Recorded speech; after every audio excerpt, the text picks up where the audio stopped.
નમસ્કાર મિત્રો, ખેડૂત પોકેટ ચેનલમાં તમારું સ્વાગત છે। દેશ, દુનિયા અને ગુજરાતના તાજા, મોટા અને સૌથી મહત્વના સમાચાર જાણીએ તે પહેલા ચેનલમાં નવા છો તો ચેનલને જરૂરથી સબસ્ક્રાઇબ કરી લેજો। વેસ્ટર્ન ડિસ્ટર્બન્સના સક્રિય થતાં જ બનાસકાંઠા અને સાબરકાંઠાના કેટલાક વિસ્તારોમાં છૂટોછવાયો વરસાદ પડ્યો। ઘઉં અને જીરાના પાકને નુકસાનની ભીતિ। પ્રધાનમંત્રી મોદીએ આજે નવી દિલ્હીમાં ઇન્ફ્રાસ્ટ્રક્ચર પ્રોજેક્ટ્સની પ્રગતિ અંગે હવે ઉચ્ચ સ્તરીય બેઠક યોજી ગતિશક્તિ યોજના હેઠળના કામો ઝડપી બનાવવાના આદેશ આપ્યા। જીએસઈબી ધોરણ 10 અને 12ના પરિણામો એપ્રિલના અંતિમ સપ્તાહમાં જાહેર કરવાની તૈયારીઓ શરૂ કરવામાં આવી। પેપર ચેકિંગ પૂર્ણ થયું। સાબરમતી રિવરફ્રન્ટ બીજા તબક્કાનું કામ 90% પૂર્ણ થયું। મે મહિના સુધી જનતા માટે નવો વોકવે ખુલ્લો મૂકવામાં આવશે। ગુજરાત સરકારે ખેતીમાં ડ્રોન ટેકનોલોજીના વપરાશ માટે 50% સબસિડી આપવાની યોજનાને મંજૂરી આપી। ખેડૂતો ઓનલાઈન અરજી કરી શકશે। રાજકોટ માર્કેટ યાર્ડમાં આજે મગફળીની રેકોર્ડ બ્રેક આવક નોંધાઈ। ગુણવત્તા મુજબ ભાવ 1100 થી 1450 સુધી રહ્યા। સહકારી મંડળીઓ દ્વારા ઉનાળુ પાક માટે પૂરતા પ્રમાણમાં યુરિયા અને ડીએપી ખાતરનો જથ્થો ઉપલબ્ધ કરાવવામાં આવ્યો। રાજ્ય સરકાર દ્વારા સુજલામ સુફલામ અભિયાન હેઠળ ગામડાઓના તળાવો ઊંડા કરવાની કામગીરી એપ્રિલથી શરૂ કરવામાં આવશે। કુસુમ યોજના હેઠળ ખેડૂતોને સોલાર પંપ આપવાની પ્રક્રિયા વેગવંતી બની। 10,000 થી વધુ કનેક્શન મંજૂર કરવામાં આવ્યા। હોળી બાદ શાકભાજીના ભાવમાં 10% થી 15%નો ઘટાડો નોંધાયો। ગૃહિણીઓને મોંઘવારીમાંથી થોડી રાહત મળી। પશુ આહારના ભાવ વધતા ડેરી ઉદ્યોગ દૂધ દ્વારા દૂધના ખરીદ ભાવમાં પ્રતિ કિલો ફેટ ₹10નો વધારો કરવામાં આવ્યો। સૌરાષ્ટ્ર અને મધ્ય ગુજરાતમાં ઘઉંની કાપણી પૂરજોશમાં શરૂ થઈ। મજૂરોની અછતને કારણે હાર્વેસ્ટર એટલે કે કટરની માંગ વધી। હવામાન વિભાગે રાજ્યમાં આગામી 3 દિવસ હીટવેવની આગાહી કરી। બપોરે 12 થી 4 દરમિયાન બહાર ન નીકળવાની સૂચના આપવામાં આવી। પ્રધાનમંત્રી આવાસ યોજના ગ્રામીણ વિસ્તારોમાં ગરીબો માટે આવાસ સહાય વધારીને ₹1.70 લાખ કરવામાં આવી। અમદાવાદ અને સુરતમાં રહેણાંક વિસ્તારોમાં સ્માર્ટ મીટર લગાવવાની કામગીરી 60% પૂર્ણ થઈ। રોયલ ચેલેન્જર બેંગ્લોરે સનરાઇઝ હૈદરાબાદને 6 વિકેટે હરાવીને ટાઇટલ ડિફેન્સની શાનદાર શરૂઆત કરી। યુદ્ધને લીધે ગુજરાત સહિત દેશભરમાં દાણાના ભાવ 50 થી 70% વધી જતા પ્લાસ્ટિક ઉદ્યોગ આઈસીયુમાં। ગુજરાતમાં કમોસમી વરસાદની આગાહી। ઉત્તર ગુજરાતના જિલ્લામાં અને સૌરાષ્ટ્રમાં વીજળીના કડાકા સાથે માવઠું પડશે। ગુજરાતમાં આવશ્યક ચીજ વસ્તુઓનો પૂરતો જથ્થો। સીએમ ભૂપેન્દ્ર પટેલની ઉચ્ચ સ્તરીય બેઠક। સંગ્રહખોરો સામે કડક કાર્યવાહીના આદેશ। રાજ્યમાં કાળઝાળ ગરમી વચ્ચે 2 દિવસ વરસાદી સંકટ। હવામાન વિભાગની આગાહી કરવામાં આવી જાહેર। ગુજરાતના પ્લાસ્ટિક ઉદ્યોગ પર યુદ્ધના વાદળ મંડાયા। ગુજરાતના 50,000 એકમો સંકટમાં મુકાયા। રાજ્યના વકીલોને ગરમીમાં કાળો કોટ પહેરવામાંથી મુક્તિ મળી। ગુજરાત બાર કાઉન્સિલનો મોટો નિર્ણય લેવામાં આવ્યો। ગુજરાતમાં કાળઝાળ ગરમી વચ્ચે ભારે વરસાદ પડવાની આગાહી। 2 દિવસ રાજ્યમાં વરસાદનું સંકટ યથાવત। ગુજરાતમાં લોકડાઉનની અફવા ફેલાવનાર સામે કડક કાર્યવાહી કરવામાં આવશે। પૂરતી ગેસ, ખાતર, ઇંધણ સ્ટોકની વ્યવસ્થા છે। 47,000 ટન ગેસ લઈને જગ વસંત જહાજ ગુજરાત પહોંચ્યું। વધુ એક ભારતીય ટેન્કર ભારતની સીમામાં પ્રવેશ્યું। ગુજરાતીઓને ન ફળી મગફળીની સિઝન। સરકારના એક નિર્ણયને કારણે ભડકે બળ્યા સિંગતેલના ભાવ।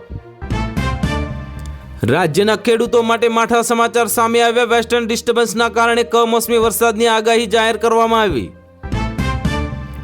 ઘટી જશે પેટ્રોલ ડીઝલના ભાવ। અમેરિકા ઈરાન જંગની વચ્ચે આવી ખુશખબર। અમેરિકાના ઉપરાષ્ટ્રપતિએ જણાવ્યો પ્લાન। પાકિસ્તાનનો ભીખ માંગવાનો વર્લ્ડ રેકોર્ડ। ફરી એકવાર ઇન્ટરનેશનલ મોનિટરી ફંડ સામે કટોરો ધરીને મેળવી અબજોની મદદ। અંબાલાલે ફરી કરી ભયાનક આગાહી। આંધી તોફાન સાથે વરસાદ બોલાવશે ભૂકા। ગુજરાત માટે આગામી 3 દિવસ ભારે।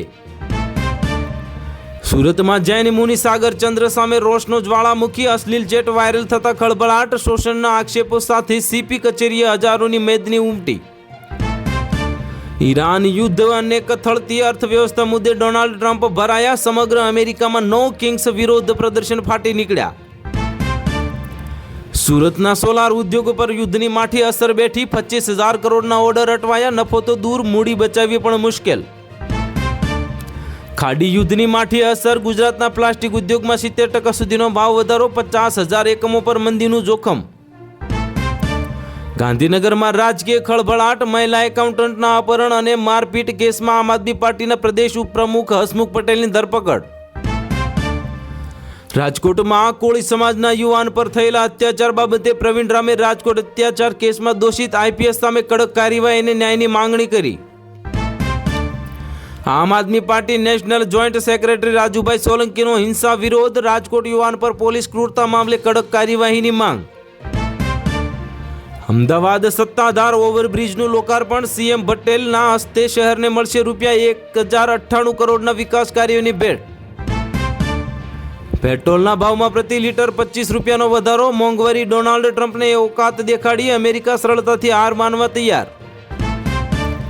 મોરબીના સિરામિક હબમાં બ્લેક આઉટ, આંતરરાષ્ટ્રીય કટોકટીને પગલે ગેસ પુરવઠો ઠપ, પ્લાન્ટ્સમાં લાગ્યા તાળા.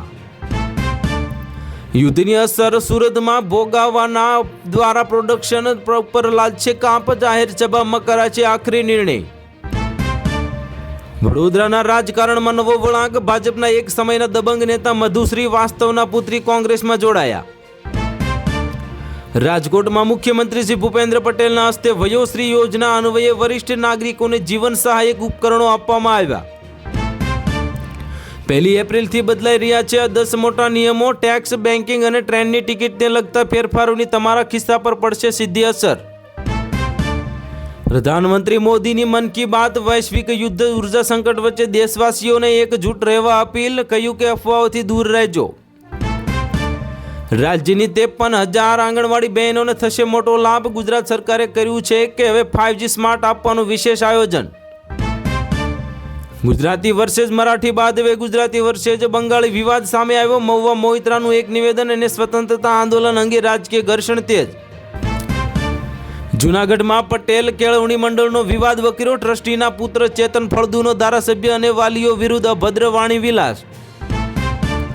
નેપાળી પ્રધાનમંત્રીએ કહ્યું કે કરી બતાવ્યું, જેન જેડ આંદોલનમાં માર્યા ગયેલા 27 વિદ્યાર્થીઓના પરિવારને આપી સરકારી નોકરી.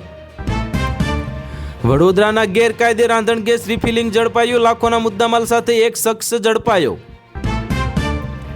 ચૌધરી સમાજ વર્સિસ રબારી સમાજના ધીંગાણા મુદ્દે આખરે શંકર ચૌધરીએ મૌન તોડ્યું, જોયા જાણ્યા વગર ટોળાનો ભાગ બનવું એ મૂર્ખતા છે.